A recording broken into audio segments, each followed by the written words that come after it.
Have you ever wondered why most people find it so difficult to record solo podcast episodes? Well, I have because I have struggled with that personally. And I think the answer lies in the question itself. It is because we're doing it solo. It is, of course, so difficult to imagine an audience in front of you, to imagine those hundreds of people or thousands of people listening to you every week if you're recording your episodes in your bedroom, in your closet, in your home office at midnight while everyone is asleep.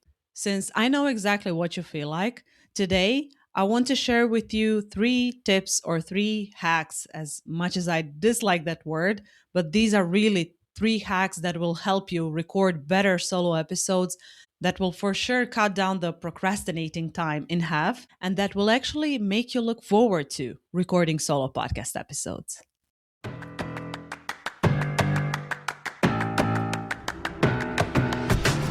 This is Say Yes to Podcasting, where solopreneurs learn how to start podcasts that attract their ideal clients and do the marketing for them.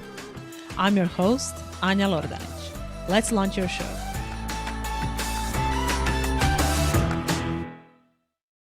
I want to start off by sharing the best tip I have for you.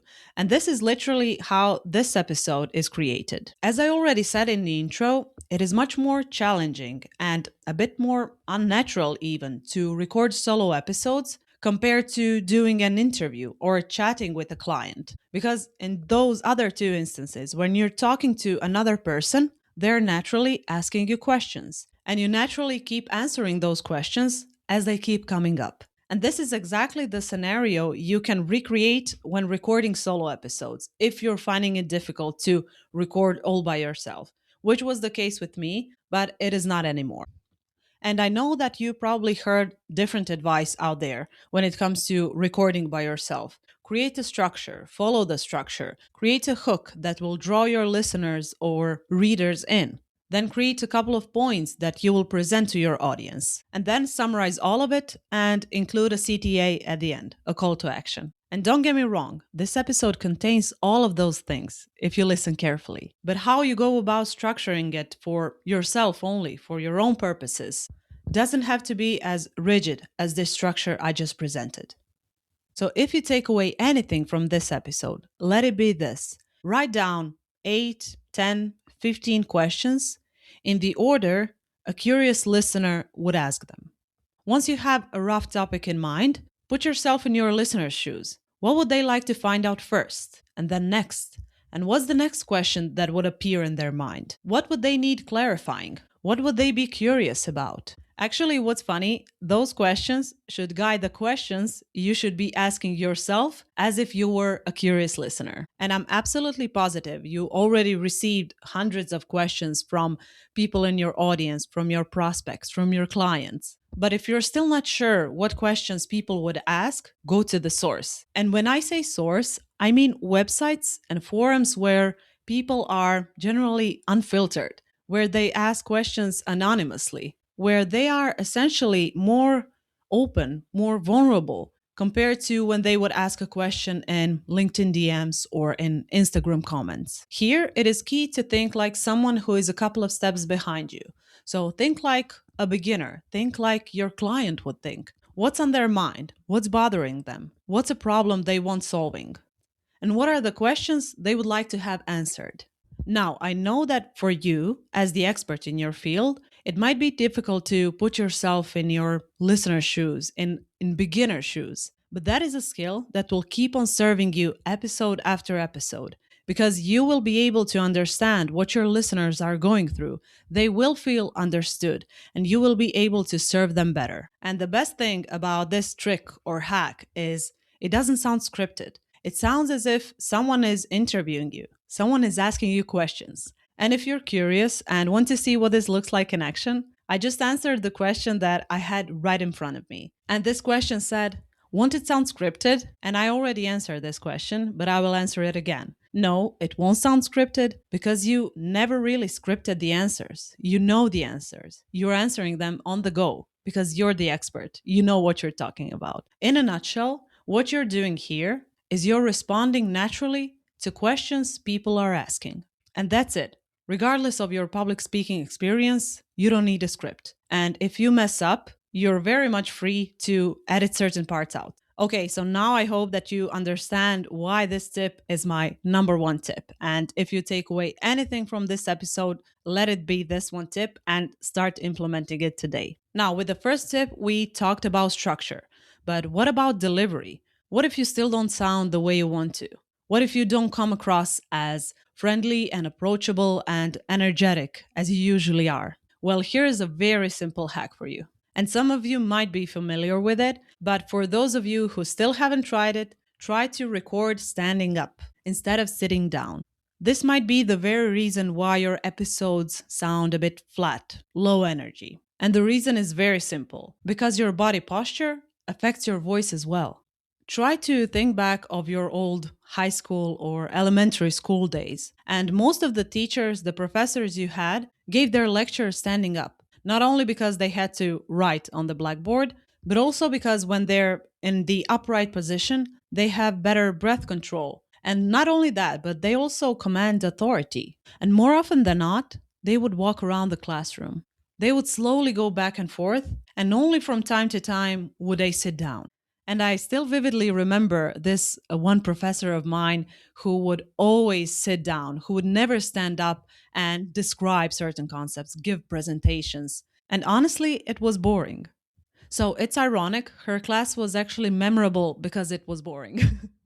And most of the things I mentioned here, pacing back and forth, commanding authority, you can argue that they don't really matter if you're recording solo podcast episodes when you're doing an audio only show, which I am in this case. But me standing up, walking around my room, pretending as if I'm talking to a real life audience is reflected on my voice as well. And those are the nuances your listeners will pick up on. And as is the case with everything, and this is something I will keep pointing out each episode where it is appropriate, aim to reach those energy levels you are comfortable with. Don't aim to emulate someone else's style, way of presenting, if that is not you. Personally, whenever I listen to other people's podcasts, I admire their energy, their posture, their attitude. And here I keep on talking about audio only shows. Here I'm only talking about what comes through in their voices. But my goal is never to try to imitate what they do. I want to feel at ease and comfortable and confident in my own voice and in my own presentation style. And I know that that is something my listeners will appreciate. So don't be afraid to record standing up, move your hands, smile while you're speaking, because all of that will come through in your voice, I promise you. And finally, let's move on to hack number 3. After we talked about structure and energy levels, what about authenticity? I actually touched on authenticity 2 minutes ago.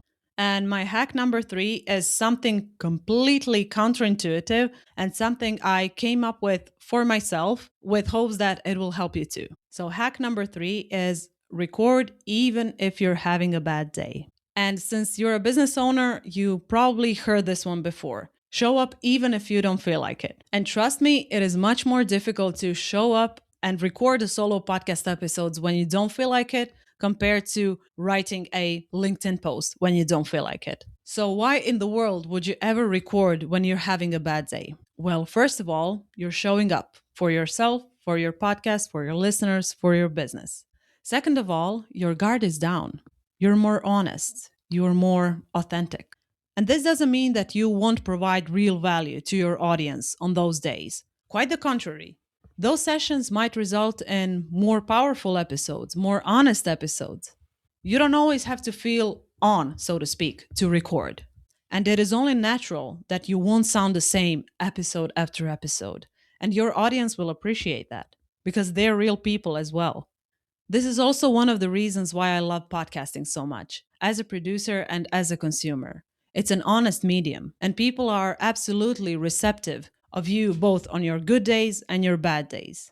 And that is actually how you create a relationship between you and your listener. And again, you will know this, and this will be so much clearer once you put yourself in your listener's shoes, as I said at the very start of this episode. But in case you don't want to do all of that by yourself, you're always welcome to book a recording sprint where we essentially record 4 podcast episodes in 1 hour. So you can get 1 month of content in 1 hour. Honestly, it is so fun and it is effortless for my clients because they get those 4 episodes that are ready to be published. So everything but that 1 hour of recording is hands off for you. You can see exactly what it looks like by clicking the first link in the show notes. Now, let's summarize what we talked about today. See, the structure is still there. Let's recap the 3 hacks we mentioned. First, record solo episodes as if you're interviewing yourself. Put yourself in your listener's shoes and ask all the questions a potential listener, client, lead would ask. This gives your episode structure, clarity, and relatability. Hack number 2, record your episodes standing up because this will positively affect your energy, your vocal presence, and your authority. Hack number 3, record even when you're having a bad day because this adds to the authenticity of the listening experience. At the end of the day, we're all human.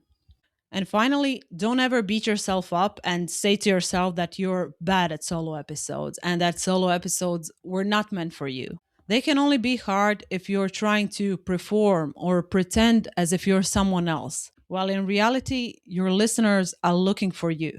They want to learn from you. So show up as yourself, as your authentic self. So ask yourself relevant questions, use your body, move around, and allow real emotion to shine through. And if you decide to try out any of these hacks, please report back. Let me know how it went. I'm always active on LinkedIn and I will link to it in the show notes. Thank you again for being here. I'm going to go sit down now and I'll see you next week.